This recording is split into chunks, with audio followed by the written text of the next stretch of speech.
မကောင်းသောဘေးမကောင်းသောရန်မကောင်းသောဒဏ်မကောင်းသောအန္တရာယ်ရှိကနှုတ်ပဲသုတ်သင်ရှင်းလင်းပြတဲ့အဆောက်အအုံသန့်ဝိုင်းသန့်မြေသန့်သမာနာသံဝါသသီမာသမုဟနနာလို့ခေါ်တဲ့ပညာတော်အာနာဒေသနာတော်ကာမဝါစာနဲ့ဒီနယ်မြေပေါ်မှာရှိနေတဲ့အိမ်တွေအဆောက်အအုံတွေအားလုံးဘုန်းကြီးတို့သန့်ရှင်းမှာပါဒုတိယအကြိမ်ရောက်တဲ့အခါကျတော့ဒီမှာနေတဲ့ပုဂ္ဂိုလ်တွေအားလုံးဘေးကင်းရန်ကင်းအန္တရာယ်ကင်းဖို့ရာအနန္တရာယိကလို့ခေါ်တဲ့အန္တရာယ်ကင်းကာမဝါစာတဆူထပ်ပြီးတော့ရွတ်ဖတ်တရေဆက်ပြီးသုတ်သင်ရှင်းလင်းမှာပါဝိမတိဝိနောဒဏီတိကာနဲ့အညီကံဆောင်တဲ့နေရာမှာတထထဲကြအောင်အာဟုသောပုဂ္ဂိုလ်မသုံးမဲနဲ့တပိတော့သံဃာကိုငဲ့ပြီးတော့ဗန္တိဟူသောပုဂ္ဂိုလ်တပိတော့သုံးမမယ်ဗျာနမောတသဗုဒ္ဓဝါတောအရဟတောသမ္မာသမ္ဗုဒ္ဓတ္တသုနာတုမေဗန္တိသံဃောယာတာသံဃေနသီမာသမ္မတာ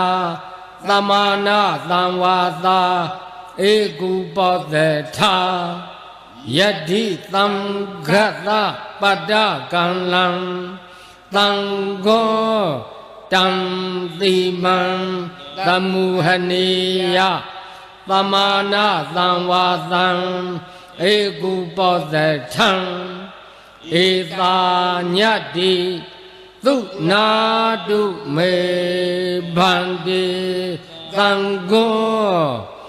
ယာတာသံဃေနသီမာသမ္မတာသမာနာသံဝါသာဧကုပောသေထာသံဃောတံတိမံသမုဟနတိသမာနာသံဝါသံ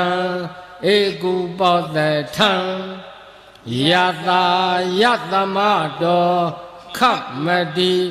ဧတိတာသီမာယသမာနာသံဝါသာယဧကုပောသေထာယသမုဂ္ဂတောသော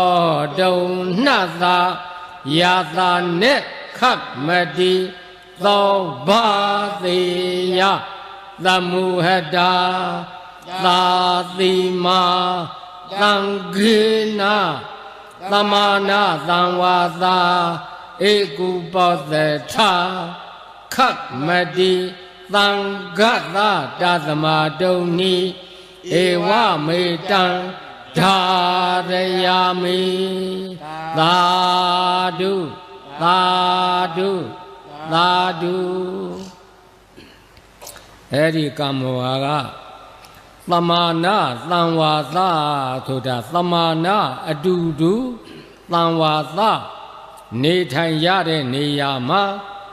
ယရဏသုံးပါးနဲ့နေတဲ့လူသားတွေနေတဲ့နေရာမှာလူသားအချင်းချင်းသာနေထိုင်ခွင့်ရှိသည်လူသားကိုယံမှုမဲ့အန္တရာယ်ပြုမဲ့ဟာမှန်သမျှအကုန်သုတ်သင်ရှင်းလင်းပြတဲ့ကာမဝါစာလို့နားလည်ပါဒီတခါဖတ်မဲ့ကာမဝါကြတော့ပညာချက်ကသူ့ထဲမှာတိုက်ရိုက်ပါတယ်ဣမံအာရာမံလို့သံဃာတော်များကရွတ်ဖတ်တဲ့ဆယ်လိုက်ရင်အာရာမဆိုတာပါဠိတွေမဂဓာတွေအာရာမဆိုတာမြန်မာလိုဝိုင်းတို့ဝင်းတို့ပရဝုံတို့ခြံတို့ဘောနောက်တကသံဃာတော်များကဣမံခေဟံလို့ရွတ်လိုက်ရင်ဒီထဲမှာရှိနေတဲ့အဆောက်အအုံတွေအာလုံးလို့နားလည်ပါ သတ္တနံဗုဒ္ဓနာသတ္တနံခုနှစ်စုကုန်သောဗုဒ္ဓနာဖယားရှင်ကြီးတွေဆိုတာဒီပညာတော်အာနာဒေသနာတော်ကိုပညာတော်မူတဲ့ဖယားရှင်ကြီးတွေကသတ္တနံခုနှစ်စုတဲ့ဝိပတိသိခိဝိသဗုကာကုသံခောနာဂုံကတ္တပဂေါဓမဆိုတဲ့ဖယားခုနှစ်စုရဲ့အထူးပညာတော်အာနာဒေသနာတော်လို့ထုတ်ပြီးတော့ပြောလိုက်တာဘယ်လိုပုဂ္ဂိုလ်မှမိတွယ်ကရပေးနေလို့မရဘူးနော်အာလုံးရှောင်ကြရှားကြဖယ်ကြရတယ်ပေါ့ဒီကမ္မဝါဖတ်တော့တပည့်တော်တို့ဘယ်လိုအကျိုးသက်ရောက်ပါတော့ဖရာဆိုတော့အနန္တရာယိကဇီဝိတာနံအနန္တရာယိကအန္တရေကင်းပြီးတော့ဇီဝိတအသက်ကိုရှည်စေတယ်လို့ဒီလိုဆိုတယ်ဘာဖြစ်လို့ဒီလိုပြောရတော့ဆိုတော့သူတို့ကကြိုတင်ပြီးတော့ကာကွယ်ထားပြီကြိုတင်ပြီးတော့ကာကွယ်ထားတော့ဘေးတွေရန်တွေအန္တရာယ်တွေကင်းကင်းရှင်းရှင်းနဲ့နေရတယ်ပေါ့သဗ္ဗဝေရဇိတာနံသဗ္ဗဆိုတာအလုံးစုံအကုန်ရှိသမျှအသေးအမွှားလေးရမကြမ်းပေါ့ဝေရဆိုတာယံလို့ဘာသာပြန်ရဇိတာဆိုတာကတော့အောင်တယ်နိုင်တယ်ပေါ့အဲ့ဒီဝေရဆိုတဲ့ယံတွေကလူချင်းဆရာရှားပြီးတော့အောင်လန်းနီးတွေမော်နီးတွေနဲ့ပြုလုပ်တာတွေလည်းပါတယ်သဘာဝအန္တရာယ်တွေလည်းပါတယ်ဘာတွေပဲဖြစ်နေနေအကုန်သုတ်တင်ရှင်းလင်းပြတဲ့ကာမဝါစာလို့နားလဲပါအဲ့ဒီဝေရဆိုတဲ့ယံတွေကအတိုက်အမြုပ်အနှုတ်အဖွဲ့လင်းလွှာကြိုတန်းအင်းအိုင်ခလဲဓာရိုက်ဓာဆင်းနှမြုပ်နှံထားစုံကဝေတစေမြေဖုတ်သရဲသဘက်နတ်ပြဲမိစ္ဆာခန္ဓာဘနာဂသင်္ကွဲပေတကုံပန္ဒယက္ခစသည်လောကဘက်ကယရဏသုံးပါးနဲ့နေတဲ့လူသားကိုယံမူမဲ့ဟာမှန်သမျှအကုန်သုတ်တင်ရှင်းလင်းပြတဲ့ကာမဝါစာလို့နားလဲပါဣမသမိန်အာရာမေဣမသမိန်ဂေဟေဒီဝိုင်းနဲ့ဒီအဆောက်အအုံတွေမှာဝတ္တတနေထိုင်ကြတဲ့ပုဂ္ဂိုလ်တွေဘယဘေးတွေရန်တွေအန္တရာယ်တွေဝိနာသာယကင်းကင်းရှင်းရှင်းဖြစ်အောင်ညထားပြီးတော့ရွတ်ဖတ်တရစေပေးပါလို့သာသနာတော်ကအမှားရှိလို့ဒုတိယအကျိအန္တရေကင်းကာမဝါစာတဆူထပ်ပြီးတော့ရွတ်ဖတ်တရစေပြီးတော့သုတ်သင်ရှင်းလင်းကြရအောင်နာကြားကြရအောင်နမောတတ္တဘဂဝတောအရဟတောသမ္မာသမ္ဗုဒ္ဓတ္တသုနာတုမေဗန္တိသံဃောဣမံအာရမံဣမံဂေဟံတတ္တနံဗုဒ္ဓနာအနန္တရာယိကဇီဝိတာနံသဗ္ဗဝေရဇိတာနံသဗ္ဗဝေရာဘိဘဝတံအာနုဘာဝေနအနန္တရာယိကံပရိဒံတာနံလေနံပရာယနံကရိယဣမသမိန်အာရာမေဣမသမိန်ဂေဟေဝတ္တတံခယဝိနာသာယဗပရိသယဝိနောဒနာယဖာတုဝိဟာရာယဧသာညတ္တိ သုနာတုမေဗန္တိသံဃောသံဃောဣမံအာရမံဣမံဂေဟံသတ္တနာဗုဒ္ဓနာအနန္တရာယိကဇေဝိဒါနာသဗ္ဗဝေရဇိဒါနာသဗ္ဗဝေရာပိဘဝတံအာနုဘာဝေနအနန္တရာယိကံပရိတံဒါနံနံပရာယနံကရောတိဣမသမေအာရာမေဣမသမေခေဟေဝတ္တတံဘယဝိနာသာယသဗ္ဗပရိတယဝိနောဒနာယဖာတုဝိဟာရာယယတာယတမတောခတ်မတိဣမသာအာရမသာဣမသာခေဟသာသတ္တနာဗုဒ္ဓနာအာနုဘာဝေနအနန္တရာယိကသာပရိတသာဒါနသာလေနသာပရာယနသာကရဏံသောတုံနှသာယတာနေခတ်မတိသောဘာတိယဒုတိယံပိဧတမထံဝဒာမိတတိယံပိဧတမထံဝဒာမိကတောသံဃေနအယံအာရမောအယံဂေဟောသတ္တနာဗုဒ္ဓနာအာနုဘာဝေနအနန္တရာယိကောပရိတောတာနောလေနောပရာယနောခတ်မတိသံဃသတသမတုံနိဧဝမေတံဒါရယာမိသာဓုသာဓုသာဓုမိမိတို့အိမ်မိမိတို့အဆောင်များနှင့်တကဝမိမိတို့ဝိုင်းမိမိတို့ရက်ွက်မိမိတို့နယ်မြေမိမိတို့မြို့ပါဘေးကင်းရန်ကင်းအန္တရာယ်ကင်းဖို့ရာဒေသနာသမုတ်ကံတိကပရိဓမေဆက်ရွတ်ဖတ်တရစေနာကြားကြရအောင်သမန္တာသက္ကဝါလီသူအတ္တရာကိသန္တုဒေဝတာသာဓမ္မမုနိရာဇသာသုဏန္တုသက္ကမောက္ခတံဓမ္မသဝနာကာလောအယံဘာဒန္တာဓမ္မသဝနာကာလောအယံဘာဒန္တာဓမ္မသဝနာကာလောအယံဘာဒန္တာနမောတသဗ္ဗဂဝတောအရဟတောသမ္မာသမ္ဗုဒ္ဓတ္တနမောတသဗ္ဗဂဝတောအရဟတောသမ္မာသမ္ဗုဒ္ဓတ္တနမောတသဗ္ဗဂဝတောအရဟတောသမ္မာသမ္ဗုဒ္ဓတ္တယတာနုဘဝတောယေခာနေဝဒသင်တိဘိသနံယမိစေဝနုယုံသံတော်ရတ္တိတိဝမတန္တိတော်သုခံသုပတိသုတ်တော်သပပံကိဉ္စီနပသတိ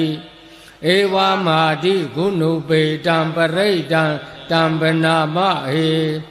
ကာရဏီယမထာကုသလေနာယန္တတန္တံပဒံအဘိသမေဇာသေကောဥဇုဇာသုဇုဇာသူဝသောသသမုဒုနာတိမာနီတန္တုတကောဇာသုဘရောဇာအပကိသောဇာတန်လဟုကဝုတ်တိတန်တိန္ဒရိယောဇာနိပကောဇာအပကဘောကုလေသောနာနုဂိတောနာဇာခုတ်ဓမ္မာသတိကိဉ္စီယေနဝိညုပရိဥပဝတိယုံသုခိနောဝါခေမိနောဟွန်တုသဗ္ဗတတ္တာဘုံတုသုခိတတ္တာယေကေစိပါဏာဗုဒ္ဓတိတတဝါထာဝရဝနဝသေတာဒီဃဝါယေဝမဟန္တာမေသိမာရတ္တကအနုကထူလာ ဒိဋ္ဌာဝါယေဝအဒိဋ္ဌာယေဝဒုရေဝတန္တိအဝိဒုရေဗုဒ္ဓဝါသံဘဝေသေဝသဗ္ဗသတ္တဘွန်တုသုခိတတ္တာနာပရောပရဏိဂုတ်ပေထာနာတိမေညေထကတ္တစီနာဂိဉ္စီဗျာရောသနာပတိကသင်ညာနေညာမေညာသဒုက္ခမိတ်စေယမာတာယထာနိယံဗုဒ္ဓမာယုသာဧကဗုဒ္ဓမနုရခေဧဝံပိသဗ္ဗဗုဒ္ဓေသုမာနသံဘာဝယေအပရိမာဏံဩမေတေဇာသဗ္ဗလောကသမိမာနသံဘာဝယေအပရိမာဏံဩထံအထောဇာတိတိယံသအတံဘာရံအဝေရမသဗ္ဗတံတေထံသရဏိသိဏောဝါသယာနောယာဝတ္တသဝိဒမိတောဧတံတတေအဒိဋ္ဌိယာဗျမမေတံဝိဟာရမေတ္တမဟုဒိဋ္ဌိသအနုပကမ္မသီလဝဒ္ဒတနေနသံပါနောကာမေသူဝိနိယခေတံနာဟိဇာဒုက္ခပသေယပုနာရေတိဗုဒ္ဓံတံဗောဓိသံပါရိနိဗ္ဗာတံဝုဒ္ဓဇာတိယံယတာတိစေနာဒါဝေကိမဟာတတံဝိဝေဇယိထေယရတသာရိဗုဒ္ဓသာလောကနာထေနဘာတိတံကပ္ပထာယေမဟာတေဇံပရိဒံတံပနာမဟေအထိလောကေသီလကုဏောသစ္ဆံသောစေယနုဒ္ဒယတေနာသစ္စေနာကာဟာမိသစ္စာကိရိယမနုဿရံအာဝိဇ္ဇတဝဓမ္မဗလံသရိတဝပုပ္ပကေစီနေသစ္စာဗလာမောတာယသစ္စာကိရိယမကသဟံသန္တိပခာအပတနာသန္တိပါဒာအဝိဇ္ဇနာမာတာပိဒါသနေခန္ဓာဇာတဝေဒပတိကမသာဟသစ္စေကတိမေရှံမာပိစလိတောသိခိဝိဇိတိသောလသဂရိသာနိဥဒကံပတ္တဝါယထာသိခိသစ္စေနာမေသမောနာတိဧတာမေသစ္စာပါရမီဣတိပိသောဘဂဝါအရဟံသမ္မာသမ္ဗုဒ္ဓောဝိဇာစရဏသမ္ပန္နောသုခတောလောကဝိတုအနုတ္တရောပုရိသဓမ္မသရတိသတ္ထာဒေဝမနုဿာနံဗုဒ္ဓောဘဂဝါသွက်ခါတောဘဂဝတာဓမ္မော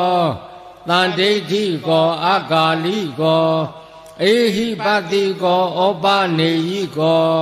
ပိစ္ဆဒံဝေဒိတာဘောဝိညူဟိသောပတိပန္နောဘဂဝတောသာဝကသံဃောဥဇုပတိပန္နောဘဂဝတောသာဝကသံဃောညာယပတိပန္နောဘဂဝတောသာဝကသံဃော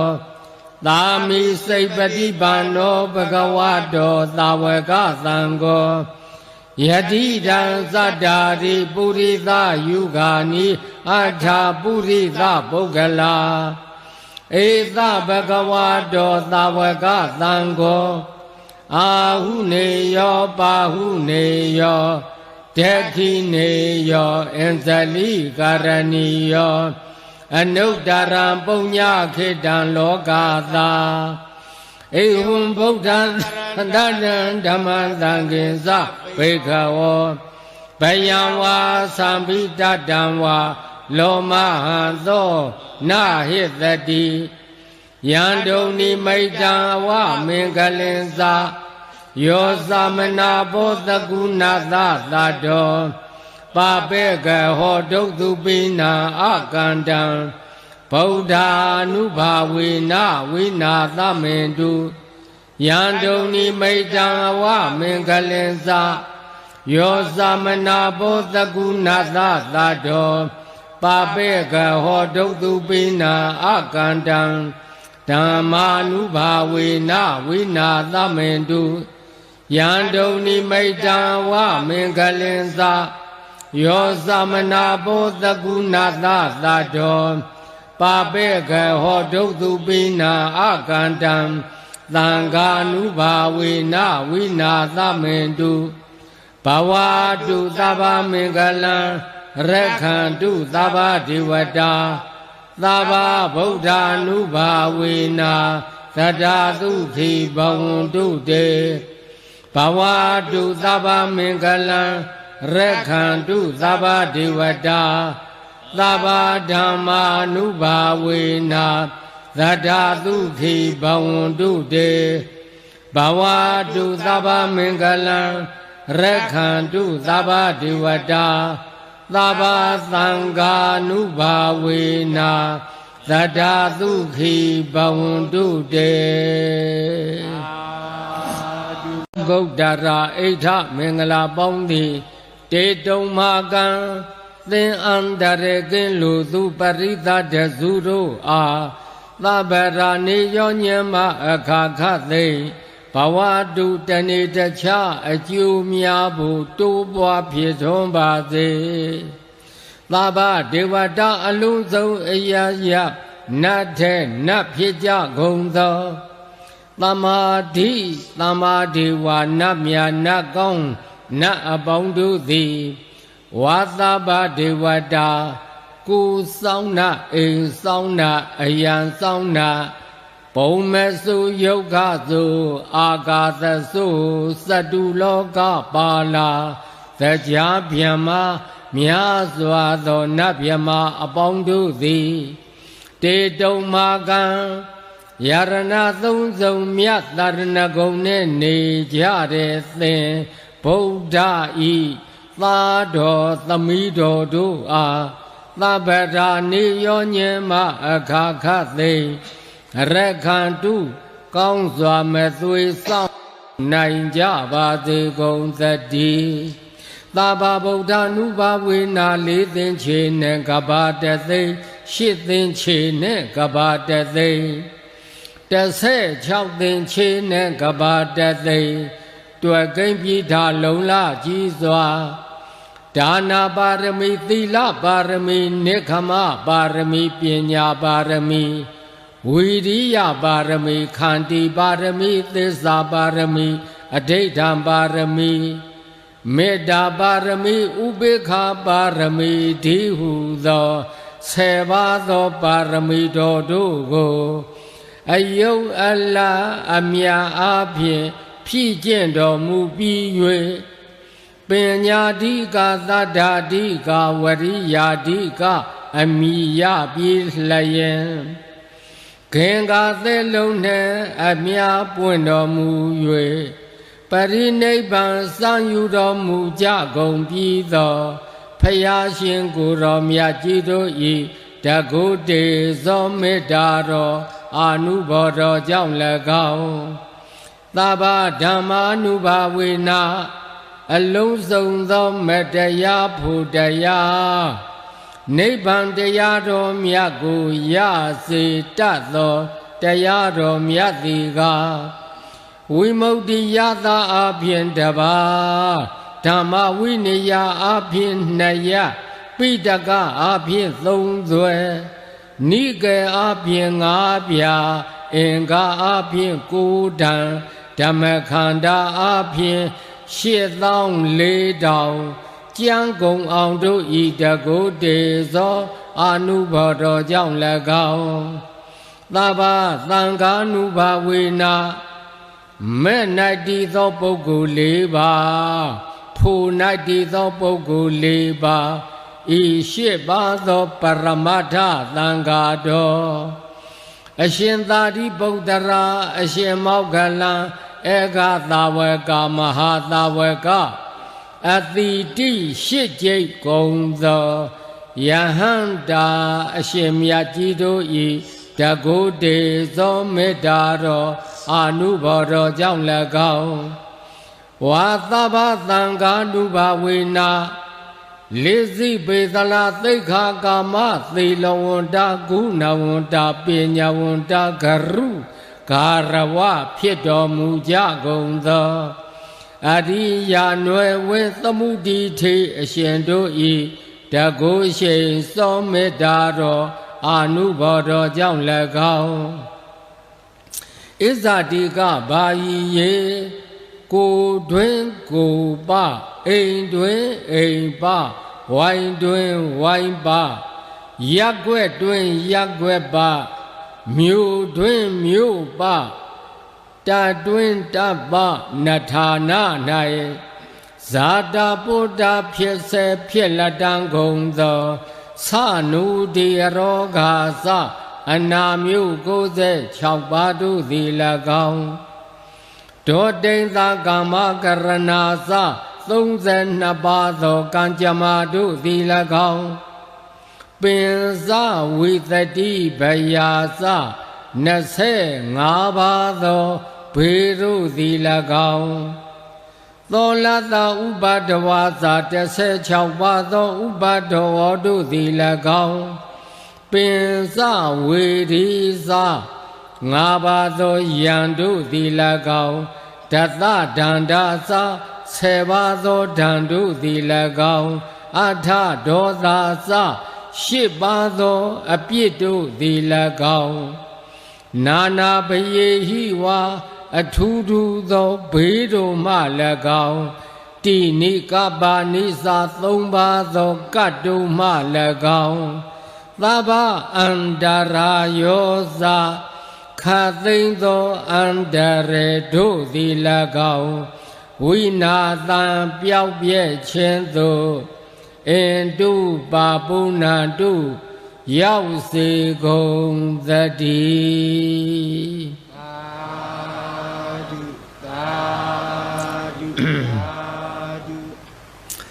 လုံးစုံများစွာ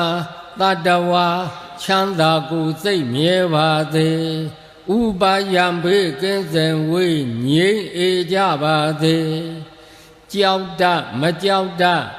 နှစ်ရများစွာတတ္တဝါချမ်းသာကိုယ်စိတ်မြဲပါစေဥပါယံဘေးကင်းစင်ဝေးငြိမ်းအေးကြပါစေမြင်အပ်မမြင်အပ်နှစ်ရများစွာတတ္တဝါချမ်းသာကိုယ်စိတ်မြဲပါစေဥပါယံဘေးကင်းစင်ဝေးငြိမ်းအေးကြပါစေဝေနေနီနေနတ်ထွေများစွာတတ္တဝါချမ်းသာကိုယ်စိတ်မြဲပါစေဥပါယံဘေးကင်းစင်ဝေးငြိမ်းအေးကြပါစေဘဝဇာဆုံးမဆုံးများစွာတတ္တဝါချမ်းသာကိုယ်စိတ်မြဲပါစေဥပါယံဘေးကင်းစင်ဝေးငြိမ်းအေးကြပါစေရှိတိုအလတ်3ရခန္ဓာတတ္တဝါချမ်းသာကိုယ်စိတ်မြဲပါစေဥပါယံဘေးကင်းစင်ဝေးငြိမ်းအေးကြပါစေကြည်ငယ်အလတ်3ရခန္ဓာတတ္တဝါချမ်းသာကိုယ်စိတ်မြဲပါစေဥပါယံဘေးကင်းစင်ဝေးငြိမ်းအေးကြပါစေဆူကြုံအလတ်3ရခန္ဓာတတ္တဝါချမ်းသာကိုယ်စိတ်မြဲပါစေဥပါယံဘေးကင်းစင်ဝေးငြိမ်းအေးကြပါစေလူအချင်းချင်း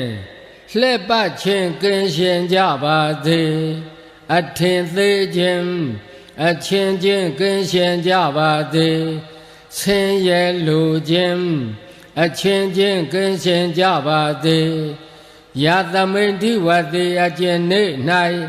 တယောသူစတိတဓမ္မေသူစရိုက်တရားတို့ကိုပရိပူရန္တိဖြည့်ကျင့်ကြကုန်၏သောဒီဝသောထိုနေသည်သူနက္ခတနက္ခအပေါင်းမကောင်းမရှိအကောင်းအတိသာတိသူမင်္ဂလာအမင်္ဂလာဘယ်အခါမရှိကောင်းမြတ်သောမင်္ဂလာအတိသာတိသုဘဗတံအပြည့်ကင်းရှင်ကောင်းသောမိုးလင်းရခြင်းပေတိသူဟုတ်တိတံသာယာတန်ရှင်ကောင်းသောအိယာမှထရခြင်းပေတိ သူခနောကျုံလာဆိုင်ရခဏတိုင်းမှာအကောင်းချီသာဒီသူမူဟုတ်တော်သမူဟုတ်တိုင်းမှာအကောင်းချီသာဒီယသမိန်ဒီဝတိအကျင့်သူစရိုက်ကျင်ရာနေအခါ၌ဗျံမစာရီသူမြတ်သောအကျင့်ကိုကျင့်လေရှိသူပုဂ္ဂိုလ်တို့၌ယေထံပေအလှူအပူဇော်အပ်သောအလူဒါနာမျိုးသည်သူယေထံအပြေကင်း၍တန်ရှင်းကောင်းမြတ်သောပူဇော်ခြင်းဖြစ်ပါပေ၏တာသမထို့ကြောင့်ကာယကမ္မံထိုသူပြုသမျှကာယကံမှုမှန်သမျှသည်ပတ္တခိဏတိုးတက်ကြီးပွားကြောင်းအကောင်းအမြတ်ကြည်သာဒီဝါစာကမ္မံထိုသူပြောဆိုသမျှဝစီကံမှုမှန်သမျှသည်ပတ္တခိဏတိုးတက်ကြီးပွားကြောင်းအကောင်းအမြတ်ကြည်သာဒီမနောကမ္မံထိုသူကြံစီသမျှအကြံစီမှန်သမျှသည်ပတ္တခိဏတိုးတက်ကြီးပွားကြောင်းအကောင်းအမြတ်ကြည်သာဒီတေတုံမေထိုသင်တို့သည်အထာလတ္ထရအပ်သောကောင်းကျိုးရှိကြကုန်သည်သုခိတာကိုရောစိတ်ပါချမ်းသာခြင်းသို့ရောက်ကြကုန်သည်ဗုဒ္ဓသာသနေမြတ်စွာဘုရားအဆုံးအမသာသနာတော်၌ဝိရုံလှတိုးတက်စီကကြီးပွားကြကုန်သည်သုခိတာကိုရောစိတ်ပါချမ်းသာခြင်းသို့ရောက်ကြကုန်သည်ဟုတ်တဝါဖြစ်ကြကုန်၍သဗ္ဗေဟိအလုံးစုံကုန်သောညာတိဘိအဆွေမျိုးတို့နှင့်သာဟတကဝအရောဂယောဂမရှိကြကုန်သည်သုခိတာကိုရောစိတ်ပါချမ်းသာခြင်းသို့ရောက်ကြကုန်သည်ဟောထမုတ်ချမဲ့သွေဖြစ်ကြပါစေကုန်သတ္တိသာဓုသာဓု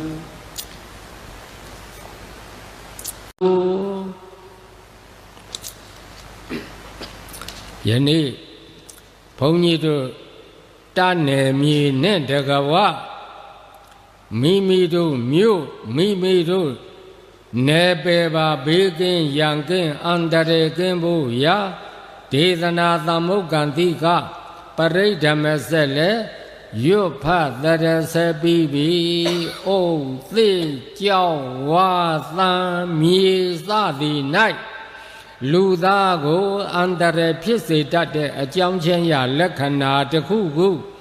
မကောင်းသောဘေးမကောင်းသောရမကောင်းသောဓာတ်မကောင်းသောအန္တရာယ်ရှိကနှုတ်ပဲသုတ်တင်ရှင်းလင်းပြတဲ့သမာနာသံဝါသသီမာသမုဟနနာလို့ခေါ်တဲ့ပညာတော်အာနာဒေသနာတော်ကာမဝါစာနဲ့လည်းရွတ်ဖတ်တရဆေသုတ်တင်ရှင်းလင်းပြီးပြီအနန္တရာယိကလို့ခေါ်တဲ့အန္တရာယ်ကင်းကာမဝါစာနဲ့လည်းရွတ်ဖတ်တရဆေပြီးသွားပြီ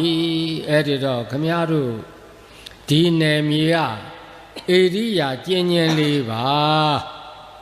ခမည်းတော်ကသာမတုံမလှုပ်အဟုတ်သက်ဝင်ယုံကြည်တဲ့သဒ္ဓါတရားနဲ့